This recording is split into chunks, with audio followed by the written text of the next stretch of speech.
好，各位，这里是小马克的频道。那在之前的影片当中呢，我通常都会去使用一些专业的器材来去分享我的生活。那最终呢，你使用来使用去，还是会发现手机才是最方便也是最快捷的记录设备。那今天呢，我会直接使用我手里边的这台 iPhone 以及 Insta360的 Flow 2 Pro 云台，不借助任何人的帮助，单兵来完成今天的生活记录。是不是能够拍出这种高级感、电影感的画面呢？我们现在开始。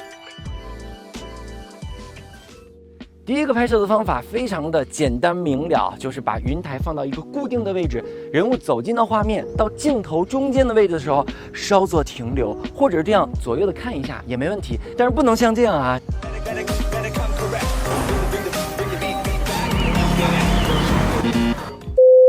尽量的保持一个自然的停留，再走出画面，这样呢，我们就会得到一段比较文艺又能够交代出现场信息的画面了。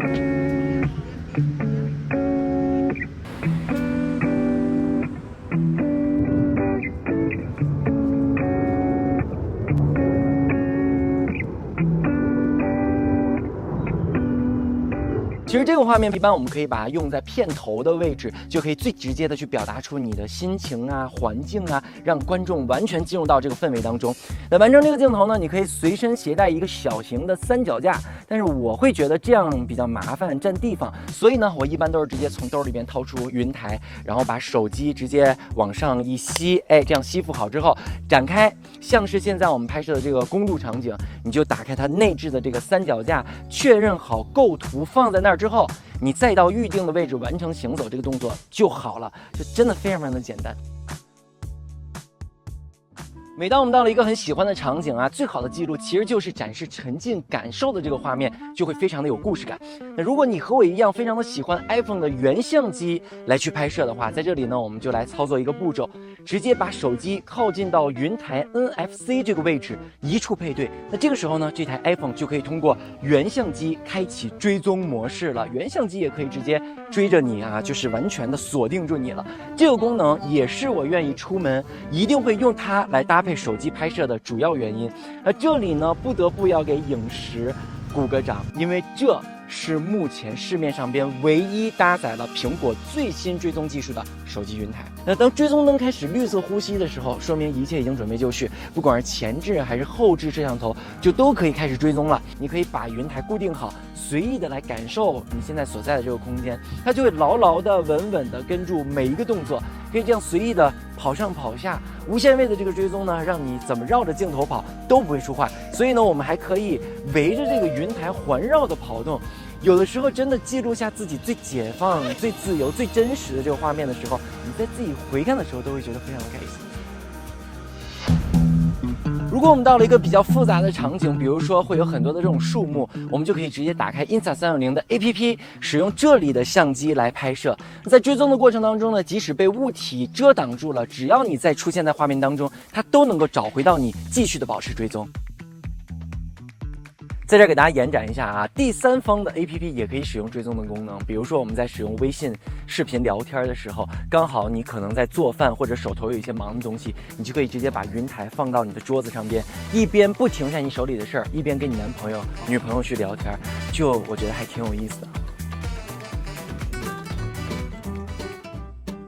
我们在运动的时候呢，就是我们最有生命力的时候啊，那肯定也要记录下来这种发光的时刻。但是运动 vlog 呢是最难拍的，尤其是使用手机来拍。那咱们同样可以打开云台的三脚架，放在一个平稳的位置，打开 Insta360 APP， 框选到人物之后呢，点击动态长焦追踪。这个步骤呢，可以让身边的朋友来帮你完成就 OK 了。选择追踪增强模式，这样呢，我在打网球的时候快速移动就可以被记录下来了。虽然这里呢，我们使用的是长焦远距离的拍摄，但借助云台依旧可以快速的精准跟踪住我每一个动作。那这个画面的视觉压缩感啊，就会非常的有冲击力。不光是可以记录下高光时刻，提升整个内容的丰富度，还能够在回家的时候细致的看到我在训练过程当中的运动哪儿不够标准，相当于是代理一个私人的记录助教。在拍 vlog 的时候呢，我们可以设计展示几段多角度构图的这个记录场景，就会非常的抓眼球。那我们在这儿呢，就选择一个开车出发的这样比较日常的一个场景来做一个演示。首先呢，我们把手机放在一个稍远一点的位置，拉出它自带的这个延长杆。那这儿呢，我们选的是一个全景的构图，人物呢这个时候走进到画面当中，到开门的这个动作，好，停一下。那我们就进入到第2个画面，我们可以把云台放到车顶上向下俯拍，然后我们就可以打开车门坐进去。第3个画面呢，我们把云台挪到车的这个操控台上面，坐进去，系上安全带，然后我们再接一个就是在路上的这个画面。那这样呢，我们就得到了一整个完整的出发的画面。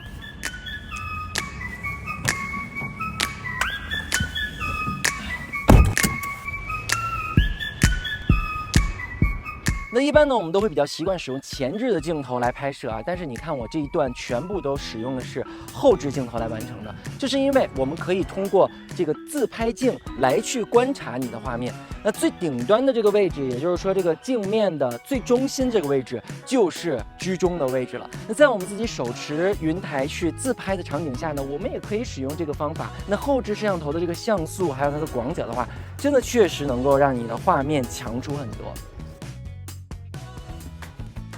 构图也同样是非常重要的，一点点的偏差呢，可能都会让你的画面不够完整。所以呢，在这里的记录，我们同样可以打开 Insta30 APP， 使用当中的这个黄金分割构图点，框选到面部，点击重新构图，这里边就有9个黄金构图点，你觉得哪个合适，你就使用哪个就 OK 了。我们在这儿呢，选择人物在画面的后1/3处的这个构图啊，那这个时候我们只需要往前走，不要看镜头，可以四处的张望一下。那这样呢，人物就可以和环境有一个非常好的融合感，也不再仅仅的是死板的这种居中构图了，画面美学直接拿捏。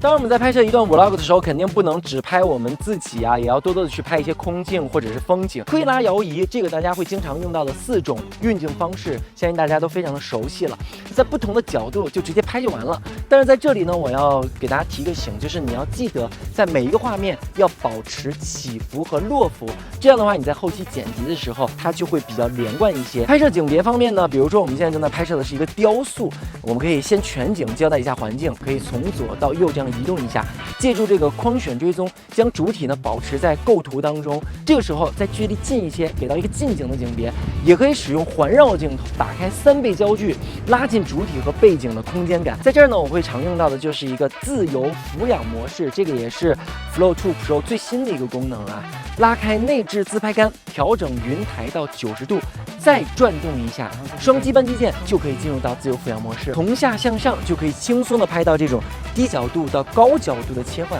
不需要像之前那种过度的弯腰找角度，或者是你随便移动运镜就限位了。以上呢就是今天的分享了。如果你喜欢今天这期内容的话，也别忘了帮助我去点赞、投币、订阅，一键3连，这对于我来说真的会有非常大的帮助。谢谢大家，这里是小马克，那我们就下期视频再见，拜拜。